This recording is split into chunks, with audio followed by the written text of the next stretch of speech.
Gostaria de apresentar o palestrante, o Dr. Fernando da Fonseca Gajardoni, professor e doutor de Direito Processual Civil e Coletivo da Faculdade de Direito da USP, Ribeirão Preto, mestre em Direito Processual pela Faculdade de Direito de São Paulo, USP, e juiz de Direito no Estado de São Paulo. Apesar da jovialidade, tem uma bagagem jurídica muito grande e que com certeza enriquecerá todos vocês com os comentários que fará sobre o novo Código de Processo Civil. Também tem aqui ao meu lado o ilustre advogado, conselheiro e tesoureiro da Ordem dos Advogados do Estado do Ceará, Dr. Marcelo Mota, por quem tenho muita admiração. Passo a palavra então ao ilustre palestrante.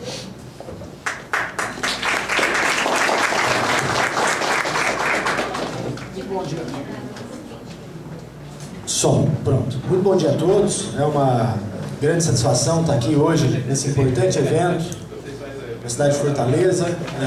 Gostaria de cumprimentar todas as autoridades aqui presentes, nas pessoas do Dr. Sabino, do Dr. Erval, que gentilmente fizeram o convite para que eu estivesse aqui hoje. Eu garanto a todos que eu serei mais breve do que todos os meus antecessores, porque eu tenho um princípio quando eu venho participar de qualquer evento, que é um princípio, na verdade, uma adaptação que eu faço de uma fala do Calamandrei. O Calamandrei é um processualista italiano, muito conhecido, e o Calamandrei, para quem não sabe, o Calamandrei ele foi um indivíduo que passou por tudo na vida. O Calamandrei era um sujeito muito pobre, ele conseguiu estudar com muita dificuldade, começou advogando, depois ele se tornou membro do Ministério Público. Na Itália, o Ministério Público é uma parte da carreira da magistratura, depois ele se tornou magistrado. Calamandrei, depois de muito tempo, se tornou conhecido como um grande processualista, se tornou ministro da Suprema Corte Italiana e, para como colocar a cereja no bolo, ele foi também ministro da Justiça da Itália. Quer dizer, ele passou por todos os quadrantes da área jurídica. E é interessante que o Calamandrei tem um livro clássico que chama Eles, os Juízes, traduzido para o português, uma tradução errada, aliás. A tradução seria, o livro em italiano é Elogio ai Giudici, seria alguma coisa como Elogio aos Juízes, mas aqui no Brasil foi traduzido como Eles, os Juízes vistos por um advogado. Não traduziram Elogio aos Juízes porque senão não vendia, né? Então ficou Eles, os Juízes vistos por um advogado. E esse livro é muito interessante, recomendo a todos, inclusive estudantes de direito, vale a pena conhecer, porque esse livro são pequenas historinhas da vida do Calamandrei, é uma página, uma historinha. Então aquele livro que tem 800 páginas, mas você deixa do lado na cabeceira e vai lendo historinha por historinha, cada dia uma. O Calamandrei tem uma passagem que ele vai falar para o jovem advogado e ele diz o seguinte: jovem advogado, sabe que o grande advogado tem que ter duas características. O advogado importante, bom, tem que ser claro e breve. Agora, se não der para ser claro, que pelo menos seja breve. E eu adapto essa fala do Calamandrei para eventos de um modo geral. Eu vou tentar ser claro e breve. Mas se eu não for claro, eu garanto que eu serei breve, até porque o almoço se avizinha. Tá? Projeto do novo CPC. Eu tenho uma visão completamente diferente do Erval. O Erval tem uma visão muito otimista. Eu acho que isso aqui não muda nada. Tá? E acho que em alguns temas piora. E para não influenciá-los com aquilo que eu penso a respeito do tema, eu vou fazer um contraponto. Nós vamos fazer pontos e contrapontos.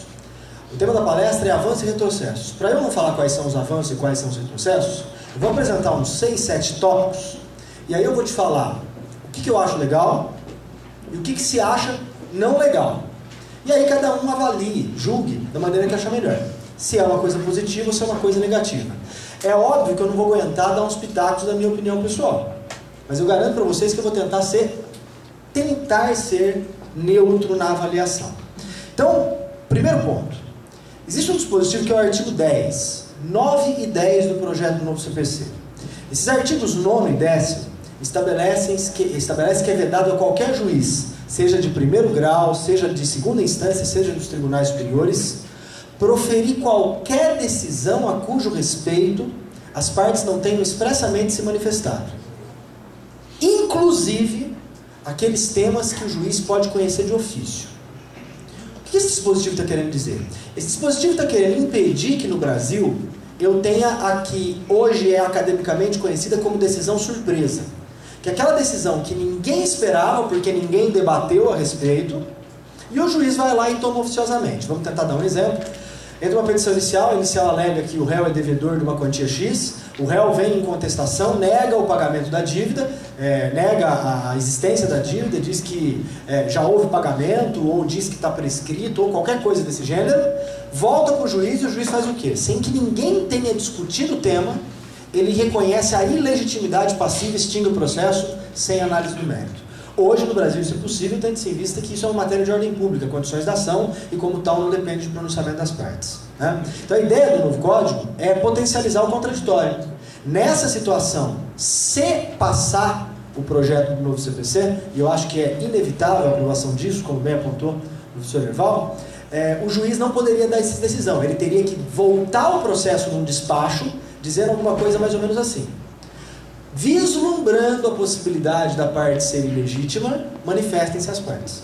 E aí as partes debateriam, poderiam convencer inclusive que ele está errado, e aí ele decidiria pela ilegitimidade. Essa é a ideia do novo CPC. Ponto. É muito importante para o sistema privilegiar o contraditório. De fato, essa decisão isolada do órgão jurisdicional sem debate, além de dar ensejo a uma série de equívocos que inevitavelmente acontecem, ela também contraria, talvez, um dos princípios basilares da Carta Constitucional, que é exatamente o de permitir que as partes debatam os temas antes deles serem decididos. Meus caros senhoras e senhores, o contraditório não é uma fórmula vazia. O contraditório tem um conteúdo absolutamente importante. E o contraditório é absolutamente importante porque nós temos que pensar que juízes não são eleitos. E a legitimidade da atividade judicial vem exatamente da decisão fundamentada construída em contraditório. Então, academicamente, palmas. Contraponto. O problema de se levar o contraditório ao extremo é que com isso corremos um risco enorme de atrasar mais ainda o julgamento dos processos. E eu exemplifico. Imaginem a seguinte situação: processo julgado em primeira instância, julgado no tribunal, recurso extraordinário STF. Recurso extraordinário no STF, a parte alega em contra-razões de recurso extraordinário que o recurso extraordinário não deve ser conhecido porque falta pré-questionamento, ou porque falta repercussão geral, ou porque falta qualquer requisito que você encontrar para poder não analisar o mérito do recurso extraordinário. Hoje, o Supremo vai lá, não conhece do recurso e faz o quê? E julga. Amanhã, se isso for aprovado, é levado ao extremo. O Supremo Tribunal Federal não pode conhecer da alegação de falta de pré-questionamento feita em contra-razões, em contestação, em contra-razões de apelação, em qualquer tipo de manifestação da parte, sem que previamente a outra tenha sido ouvida. Então você vai inventar, levando ao extremo a interpretação desse dispositivo, a existência doravante no Brasil de réplica às contra-razões. E se eventualmente na réplica das contra-razões, o autor, ora recorrido, falar que as contra-razões são intempestivas? Como não houve debate sobre a intempestividade das contra-razões, você teria que abrir novamente uma réplica às contra-razões. Quer dizer, réplica à réplica das contra-razões. E com isso, nós temos a possibilidade gigantesca de isso se postergar e não acabar nunca, né? Então a ideia é, por um lado bom, por outro lado temos que nos preocupar, sim. Espero que esse dispositivo, sinceramente, seja passado, seja aprovado. Mas espero que a doutrina não se deslumbre com isso e que dê um limite para esse contraditório, porque senão vai ficar aquela história tão criticada, que todos os senhores já conhecem aquela piadinha, do juiz que uma parte fala, ele põe diga. Aí vem outra parte fala, ele põe diga. Aí fica diga, diga, diga, diga, diga, até que as partes peticionam conjuntamente e dizem: excelência, diga o senhor. Afinal de contas é você que tem que decidir, não nós, né? Então esse é o primeiro ponto. Segundo tema que eu destaquei para trabalhar com os senhores, nesse breve colóquio sobre avanços e retrocessos do novo CPC. Existe um dispositivo bastante interessante, que é o artigo 12 do projeto. O artigo 12 do projeto estabelece que, doravante, as sentenças e os acórdãos de todos os tribunais do país deverão ser proferidos em ordem cronológica de entrada dos processos. Significa dizer que, a partir do advento do projeto, se tornar lei, os juízes, no tocante às sentenças e no tocante aos acórdãos, serão obrigados a respeitar a cronologia de entrada dos processos. O que quer dizer? Que você não pode julgar o processo que chegou hoje, antes de julgar aquele que chegou ontem para julgamento. Ponto. De fato, um dos maiores problemas que nós temos hoje no sistema judicial brasileiro é o completo desrespeito à cronologia de julgamentos, o que causa uma situação de absoluta injustiça. Existem pessoas que têm a sorte de ter um processo simples para ser julgado e esse processo passa na frente. Enquanto outros que têm processos mais complexos e que exigem uma atenção maior do magistrado, esse processo acaba ficando na prateleira, acaba ficando na fila. E ele fica lá 1 ano, 2 anos e os outros processos vão passando na frente. Isso acontece principalmente nos tribunais superiores, né? Os tribunais superiores têm recurso especial que é julgado em 3 meses e tem recurso especial que está esperando o julgamento no STJ faz 8 anos. Então qual que é a igualdade constitucional quando eu tenho pessoas que estão esperando do mesmo modo uma decisão da Corte Superior, mas que recebem julgamentos em tempos tão distantes? Então o dispositivo nesse aspecto vem em boa hora, né? E acaba privilegiando aí a igualdade substancial, que também é uma promessa constitucional. Contraponto. O contraponto vem o fato de que a partir do momento que você não permite o julgamento, você obriga, desculpa, o julgamento em ordem cronológica, você pode, ao invés de curar a ferida que está sendo merecendo ser curada, e plantando uma outra talvez muito maior.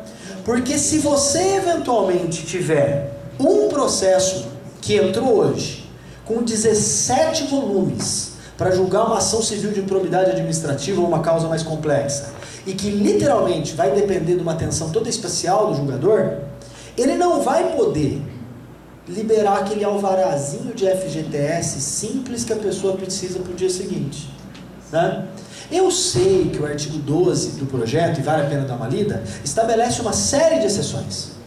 Ele estabelece uma série de exceções, como por exemplo, ele fala lá que pode furar a ordem para julgar processo submetido à palestra anterior, aqueles casos repetitivos do incidente de resolução de demandas repetitivas. Pode furar a fila para atender meta do CNJ. Pode furar a fila nos casos que tem preferência legal, como mandado de segurança, habeas corpus.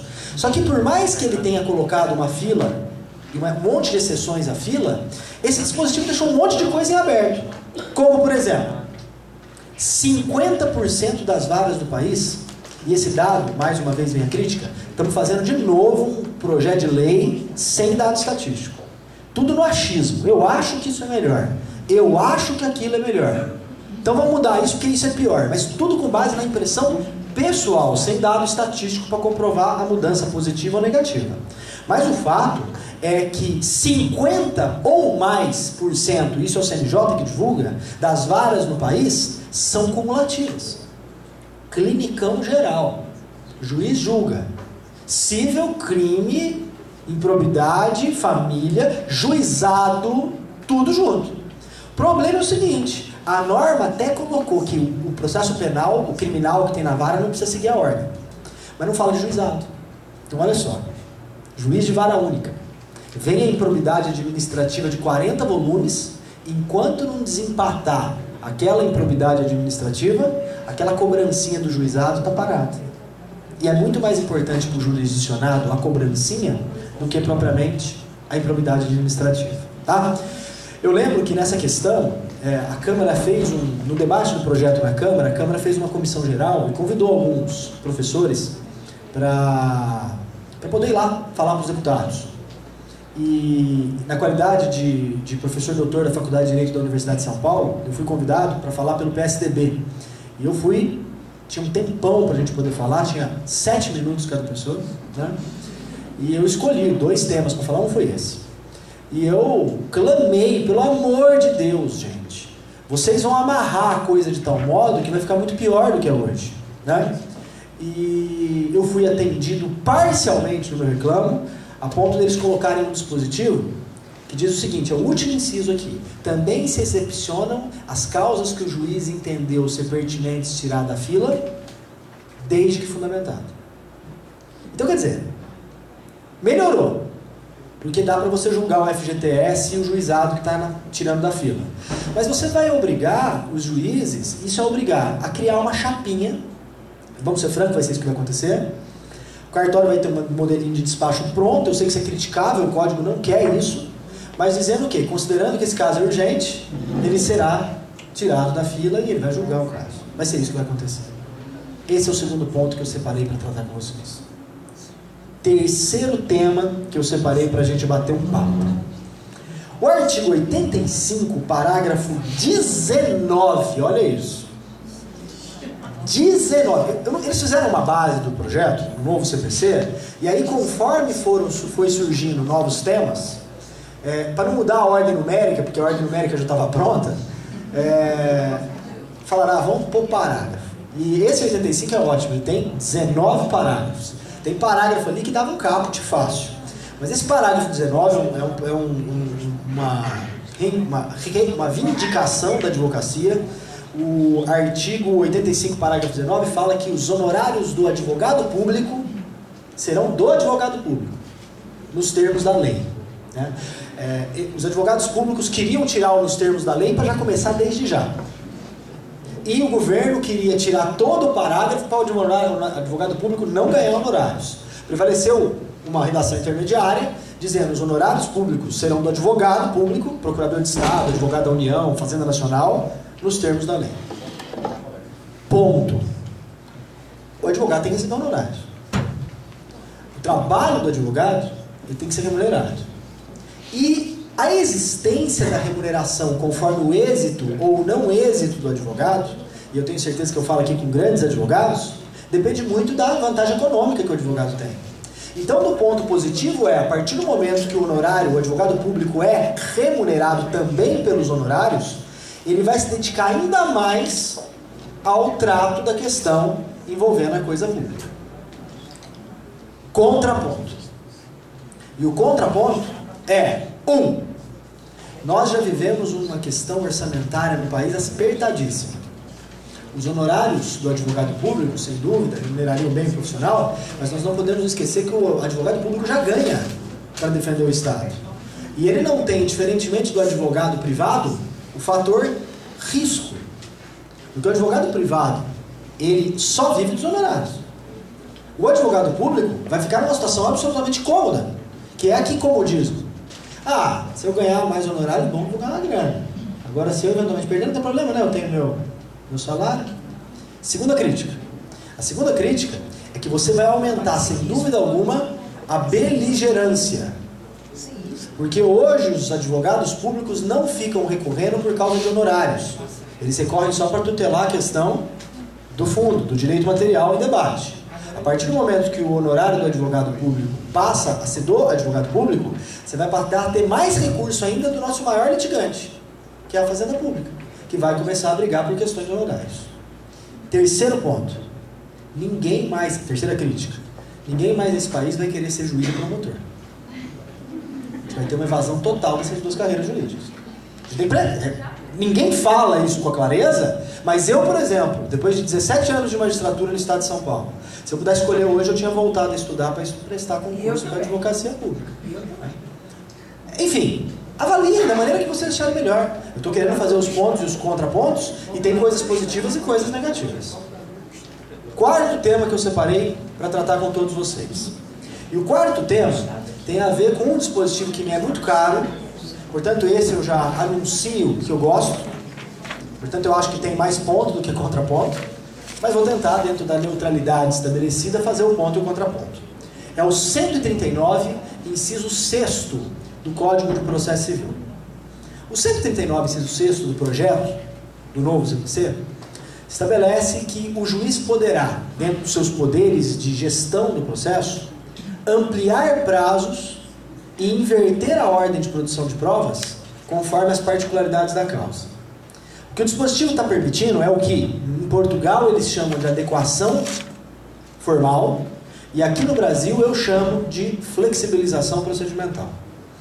A flexibilização procedimental é a possibilidade que o juiz tem de calibrar, adaptar o rito às particularidades do direito material. Ponto. Isso é bom do ponto de vista da justiça. Porque existem certas situações em que as regras processuais não foram projetadas, não foram formatadas para determinada situação que só o caso concreto tem. Exemplifico. Eu, na minha atividade profissional, tive um caso emblemático que foi o que me despertou para esse tema e que acabou virando uma das minhas grandes paixões. A minha linha de pesquisa na Universidade de São Paulo é exatamente essa, a flexibilização do procedimento. Tive um caso na minha carreira que o promotor de justiça que trabalha comigo ficou 4 anos investigando o dano ambiental. Foram feitas 7 perícias na área. Um caso bravo que envolvia poluição no rio, morreu um monte de peixe, afetou a fauna silvestre que tinha pé, enfim, terrível. 7 perícias, 3 anos de investigação. Concluiu que a culpa era de um laticínio, produtor de leite, queijo, que despejava o resíduo da produção do queijo no rio. E isso desequilibrou todo o ecossistema. O soro do leite ferrou todo aquele ecossistema. Ação civil pública. O rito da ação civil pública é ordinário, né? O processo começou com 23 volumes de 200 páginas. Pela lei, o réu tem 15 dias para contestar. A ação civil pública, quando foi imaginada esse prazo de 15 dias, não foi para essa situação. Foi imaginado para a ação civil pública aí nos 200 folhas, 400, né? E o cara em quê? 15 dias senta, estuda e contesta. Para esse caso específico, meus caros e minhas caras, a lei não pensou. A ideia da flexibilização procedimental é essa. O juiz identificando essa particularidade, ele teria que fazer o quê? Calibrar. E nesse caso, quando ninguém pensava que isso era possível, eu virei pro promotor e falei assim, bicho, vou dar 90 dias para esse cara contestar. O promotor veio para mim, você não pode fazer isso, você está louco. Né? Eu falei assim, recorre, eu vou fazer uma decisão bem fundamentada e vamos ver o que o tribunal vai dizer. E aí eu lembro que eu fiz uma decisão muito bem fundamentada, explicando essa particularidade, a necessidade de calibração, que apesar da ausência de disposição legal, o princípio do contraditório da Constituição deveria ser respeitado e 15 dias não dava para contestar. Eu acho que o promotor de justiça pensou 2 vezes e falou assim, putz, eu não vou recorrer não. Porque se eu recorro e ganho, é só uma vitória e acabou. Agora, se eu recorro e perco, eu crio um precedente que todo mundo vai começar a dar 90 dias na ação civil pública. Então é melhor eu ficar quieto, o processo tocou. E aqui que está o final da história que é o mais legal. Foi julgado improcedente.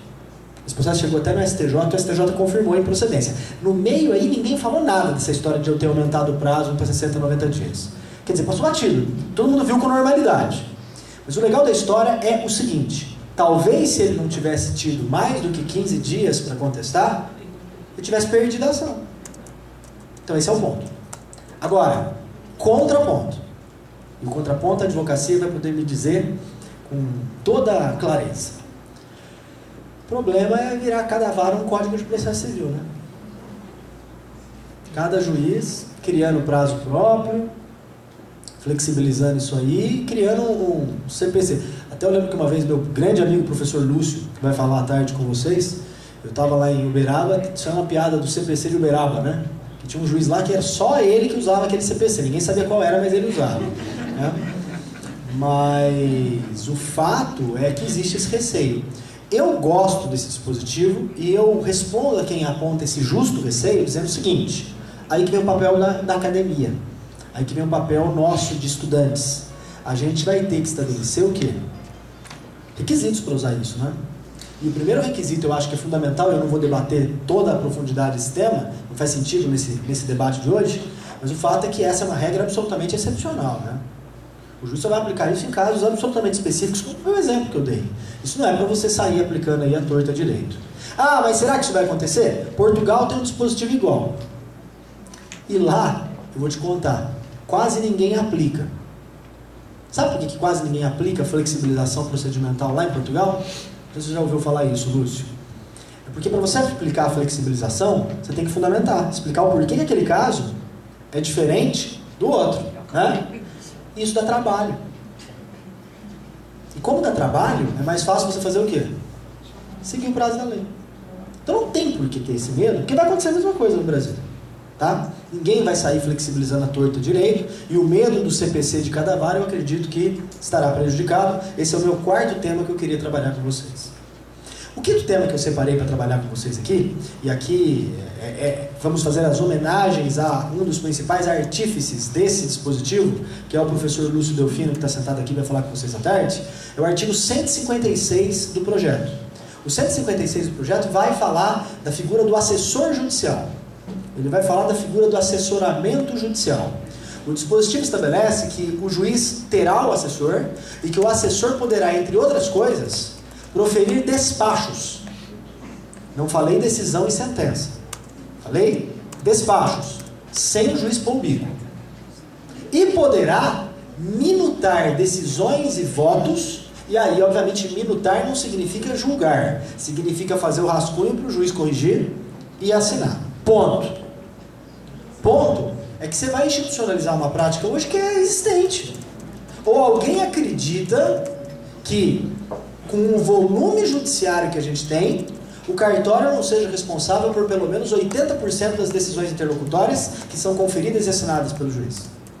As sentenças, alguém duvida que o estagiário tem um papel importantíssimo na vara? Porque ele rabisca muita coisa. Gente, eu estou falando uma coisa que é evidente hoje. Então, o dispositivo vem positivamente para falar o quê? Que existe o assessor judicial e o assessor judicial tem atribuições. Até comentava com o professor Lúcio que, na minha humilde opinião, o código não veda. Eu acho que o assessor tem que assinar junto. Vamos jogar luzes, né, na questão. Assina junto, sabe? Por quê? Porque deixa claro que houve a participação daquela pessoa na elaboração daquela decisão. Contraponto. Contraponto é que, se você regulamenta a figura do assessor, não corremos um risco violento de doravante delegar ao exercício da jurisdição? Porque o que corremos o risco de acontecer é os atendimentos de advogados, por exemplo, ser feito por assessor. E é direito fundamental do advogado ter acesso a qualquer julgamento, não interessa de que instância. Isso consta especialmente no Estatuto da Ordem dos Advogados do Brasil, que é lei federal e, como tal, deve ser cumprida por todos. Então, eu tenho muito receio da extensão que será dada ao assessoramento judicial.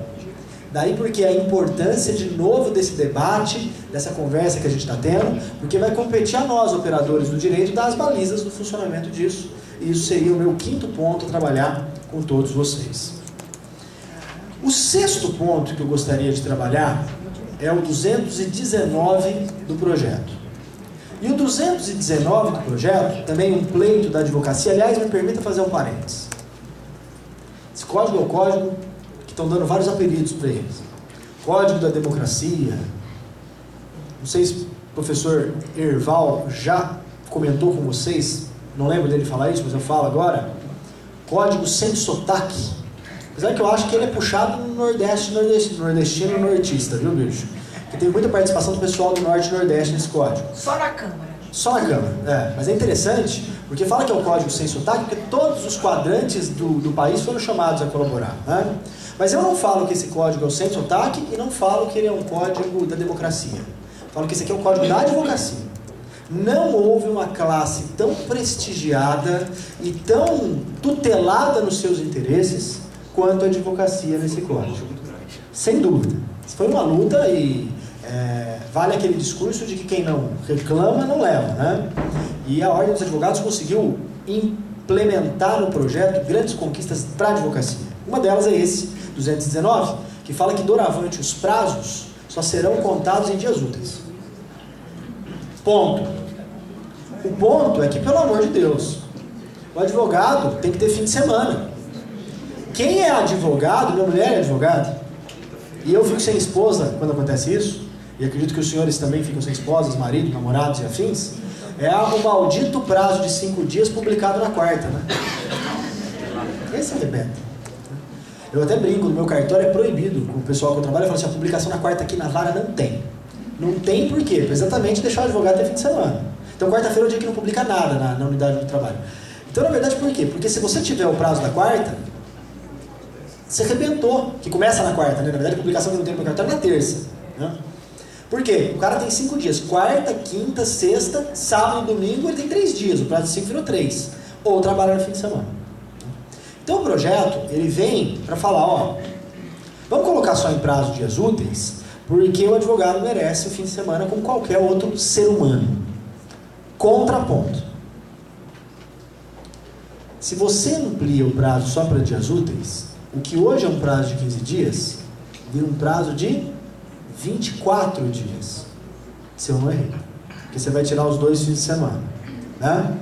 23, perdão, errei sim. Né? Quer dizer, nós temos uma crítica do andamento, da lentidão. Vai aumentar. Né? Vai aumentar. Eu, pessoalmente, não concordo com essa crítica. Eu falei para vocês que eu tentaria ser isento, mas tem umas horas que eu não consigo. Eu acho que essa crítica é uma crítica injusta. Você fala assim, a lentidão vai piorar. Porque se você estudar cientificamente o processo, existe um autor que fez isso recentemente, lá na década de 50 ele já falava isso, não tem nada de recentemente. Desde 1950 tem um autor italiano, o nome dele é Vincenzo Vigoritti. Vincenzo Vigoritti tem um texto clássico sobre o custo e a duração do processo. Ele basicamente sustenta o seguinte, ó, o processo tem que custar um pouco e tem que demorar um pouco. Por que o processo tem que custar um pouco e tem que demorar um pouco? Porque senão a estrutura judiciária não aguenta. Porque senão você vai estar tentado a processar qualquer coisa. Porque não tem custo e é muito rápido. Exemplo, eu estou dando uma palestra aqui, alguém faz uma cara feia para mim porque não está gostando do que eu estou falando. Dano moral. Vou te processar por dano moral. Porque quer dizer, se é de graça e é rápido, eu não perco nada com isso. Então o processo tem que custar e tem que demorar um pouco. Né? E o Vigoritti lá em 1950, 1960, ele falou o seguinte, o processo tem 2 tipos de tempo. Existem os tempos técnicos e os tempos de espera. O que são tempos técnicos? Os tempos técnicos são os tempos necessários para a demanda ser introduzida, debatida e julgada. É o prazo de contestação, é o prazo de recurso, é o prazo para o juiz sentenciar, é o prazo para as partes produzirem as provas. Mas além do tempo técnico, existe o tal do tempo de espera. E o tempo de espera eu prefiro chamar de tempo morto. Ou o tempo, me permito até de uma maneira mais simples, tempo de prateleira. O que é o tempo de prateleira? É o tempo que o cartório demora para juntar a petição. É o tempo que demora para tirar de uma pilha, que é a pilha do despacho, e levar para a pilha do gabinete do juiz. O problema da lentidão do processo civil brasileiro não é do tempo técnico. É do tempo de espera, é do tempo morto. Quer dizer, você dá para o advogado a contagem do prazo em dias úteis, não vai mudar absolutamente nada na questão do tempo técnico, porque o que eu preciso combater, eu combato com o tempo, o ataque ao tempo de espera, ao tempo morto. Acho que ficou claro, não? Ó, como é que eu resolvo o problema do tempo de espera? E daí porque eu não acredito. Isso aqui não resolve nada. Isso aqui não resolve nada. Você sabe o que resolve o problema do tempo de espera? Processo eletrônico. Esse resolve. Porque o caboclo faz assim, ó. Pum, mandei. Pelo menos em São Paulo, no nosso processo eletrônico é assim, ó. Você fez assim, pum, mandei, petição inicial. Apita no computador do escrivão. Pá, pá, fica assim, ó, pá, piscando, entrou o processo. Aí o escrivão tem que ir lá conferir se não tem nenhum detalhe de preenchimento. Aí o escrivão faz assim, ó. Pum, na minha tela, no meu gabinete. Pá, pá, pá, tem uma inicial para apreciar. Quer dizer, eu comi o prazo que entrou, autuou. O processo eletrônico é muito mais revolucionário do que o projeto do novo CPC inteiro. Precisa funcionar só, né? Aqui tá. Já tá bem, mas já tá bem. Não, o trabalho acho que é no Brasil inteiro. Mas a estadual e a federal, caminhando. Mas o sistema é bom? Funciona? Mais ou menos. Nós precisamos aperfeiçoar o sistema, entende? Para a infelicidade do Brasil, né? Porque você vai perder a possibilidade, aí eu discordo de novo de você, Nerval, você falou da uniformização. A uniformização torna a coisa pausterizada, eu perco boas experiências. Eu sou a favor de sistemas que se falem, mas eu não faço questão de que todos os sistemas informatizados sejam iguais. Esse que é o problema. Mas enfim, esse é um tema para a gente debater em outro dia, a questão do processo eletrônico. Deixa eu pegar mais um só, tá bem? E aí a gente encerra, porque todo mundo quer almoçar, né? Eu vou pegar mais um, tem outros aqui, mas eu vou pegar... E um deles que eu quero falar, o 499, não vou resistir a falar dele. O 499 do Código de Processo Civil projetado, é o dispositivo que fala do dever de fundamentação da decisão judicial. Olha, eu confesso para vocês que eu nunca vi um dispositivo tão bonito. O 499 é lindo. Me permitam. O 499, ele fez uma opção legal, porque hoje no Brasil existem, infelizmente, e eu não vou dizer que é a regra porque é mentira, é a exceção, algumas decisões que infelizmente não atendem ao comando constitucional de serem fundamentadas. O ministro Sepúlveda Pertence, na minha opinião, um dos melhores ministros que passaram para o STF, o ministro Sepúlveda Pertence tinha uma frase que eu guardo assim, na cabeça, decor, porque eu acho que é perfeito para definir o que é uma não fundamentação. Ele definia assim, que uma decisão não fundamentada é aquela que se aplica indistintamente a mais de um caso diferente. Né? É o famoso defiro por presentes os requisitos legais. Ou, contrário, né? Indefiro por ausentes os requisitos legais. Eu lembro quando eu ingressei na magistratura em 1997, fui trabalhar como juiz substituto, todo novão, fui lá, virei para ele e falei assim, o que você quer que eu te ajude? Ele falou assim, não, tem umas liminares aí para apreciar, mas o cartório já manda pronto, vê o que você quer fazer. Falei, tá bom. Aí eu peguei os despachos com a petição impressa já, uma folha do despacho impresso. E tinha duas folhas. Uma era, presentes os requisitos legais, defiro, cumpra-se, expedindo-se o necessário. E a outra era, indefiro os requisitos, ausentes requisitos legais, indefiro, cite-se. E eu me recordo que eu falei assim, nossa, mas isso aqui é assim, não vai fundamentar? Ele falou, não, isso é para facilitar meu serviço. Eu vejo se é caso, eu decido. Mas eu decido, escolho um dos dois, rasgo o outro despacho e lixo. Né? Isso é uma decisão não fundamentada. O cartório mandava em todos os casos, sustação de protesto, separação de corpos, né? Dissolução de sociedade, de fato, medicamento, pedindo liminar de medicamento, ação civil pública com indisponibilidade de bens, tudo cabia do defiro e indefiro. O dispositivo aqui, o 499, ele vai falar o que é uma decisão, mas ele optou por falar o que não é uma decisão fundamentada. Ele fez o contrário. Porque é mais fácil falar o que não é fundamentado do que o que é fundamentado. E ele coloca aqui, 499. 1. Não se considera fundamentada a decisão, seja ela interlocutória, sentença ou acórdão, quando 1. Se limitar à indicação e paráfrase do ato normativo. O cara coloca assim, indefiro nos termos do artigo 456 do Código Civil. 2. Empregar conceitos jurídicos indeterminados. Título. Havendo risco de dano grave, defiro. Né? Também não dá nada. Qual o risco de dano grave que está acontecendo? 3. Invocar motivos que se prestariam a justificar outra decisão. Quer dizer, é um caso que aplica... E ele dá mais outros exemplos que eu não vou ficar enumerando. Ponto. É direito fundamental do jurisdicionado. Direito fundamental do advogado. E é o fator legitimante da atividade judicial que o juiz diga o porquê que ele está fazendo assim ou assado.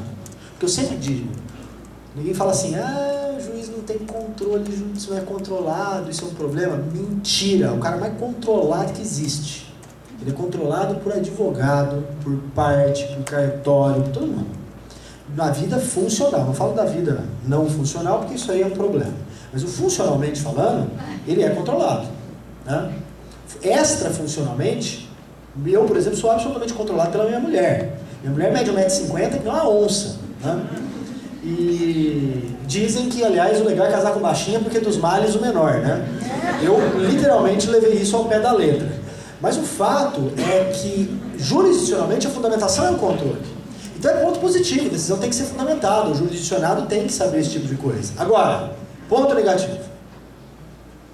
Se eu tiver um sistema de metas em que me exigem uma produção absurda, quando eu falo na primeira pessoa, me perdoe, eu falo em nome de todos os juízes.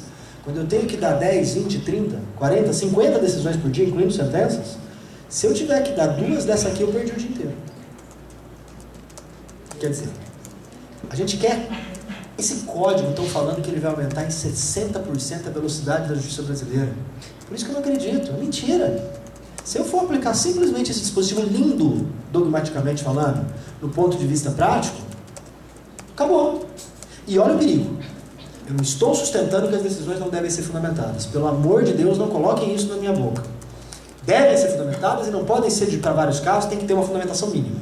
Mas a extensão que eles estão dando aqui vai inviabilizar o próprio exercício da atividade jurisdicional, com todo respeito a quem pensa o contrário, e respeito de verdade. Olha só, o risco maior. Aqui diz que a decisão não fundamentada é nula. Então o juiz em primeira instância deu uma sentença, a parte apelou, o tribunal manteve a sentença. Se eu digo que a decisão não fundamentada é nula, isso está no CPC, eu posso entrar com recurso especial para o STJ, alegando que a decisão anterior, a de primeira instância, é nula, porque não obedeceu o CPC, violou a norma infraconstitucional, a decisão não é fundamentada, tudo bem? Bateu na mão do STJ.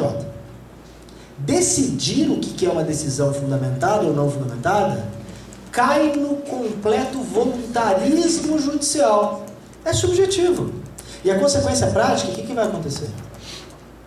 Se o STJ quiser anular, ele vai anular. Se ele não quiser anular, ele vai anular.